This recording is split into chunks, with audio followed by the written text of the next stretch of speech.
në këtë periudhën pas Ramazanit, në mënyrë që ne të qëndrojmë të fuqishëm dhe të mos lajtisim, është mbajtja për Kur'anit. Allahu xhallahu ala muajin e Ramazanit e ka bërë muaj të Kur'anit, muajin në cilin ka filluar të shpallet Kur'ani. Kur'ani është shpall jo thjesht të lexohet, por që të udhëzohemi me të. Dhe jo rastisht Allahu te bareke ve teala ka përzgjedhur që pikërisht ato ajetet e para të Kur'anit ta shpalosin edhe misionin e tij.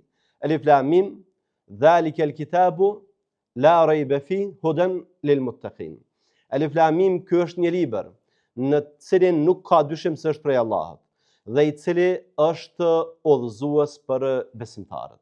Pra Allahu xhallahu ala e ka shpall Kur'anin jo për dekor, jo thjesht për lexim, mirë po për orientim në jetë me Kur'anin, për vazhdimin e jetës, e rrugës jetësore me Kur'anin.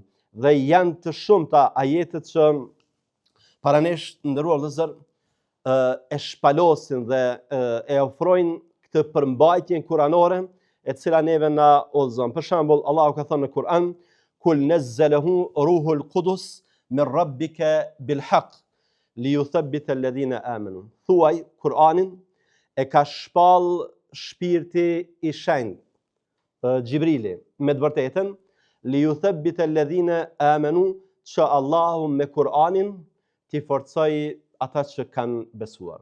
Pra, Allahu e ka shpall Kur'anin dhe na ka urdhëruar që ne ta lexojmë, nga se Kur'ani për neve paraqet një lloj force shpirtërore, paraqet një lloj mbështetësi shpirtëror, paraqet një shok të jetës i cili na udhëzon në atë që është më e mira. Kur'ani, siç edhe është përmendur nga vetë Allahu te bareke ve teala, paraqet absolutisht atë që është udhëzimi më i mirë. Inna hadha al-Qur'ana yahdi lillati hiya aqwam, me të vërtetë ky Kur'an udhëzon në atë që është më e mira.